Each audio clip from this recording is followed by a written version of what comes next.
हे हाय एव्हरीवन. तर आजचा format sine raise to m x cos raise to n x. Compulsory यम आणि एम काय पाहिजे? Natural number. तीन कंडिशन. पहिल्या दोन मध्ये जो पण इव्हन आहे त्याला पुट करा.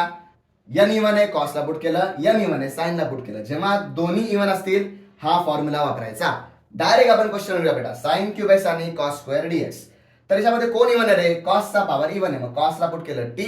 कॉसचा derivative minus sine X DX is equal to DT आला. मग डीटी डीएक्स व्हॅल्यू काय आली? Minus DT upon sine X. तर मग साइन क्यूबला हात लावायचा नाही. टी कॉस ची व्हॅल्यू काय? टी म्हणजे कॉस स्क्वेअर काय आला? T square minus DT upon sine X. Sine sine कटला काय आला इथं?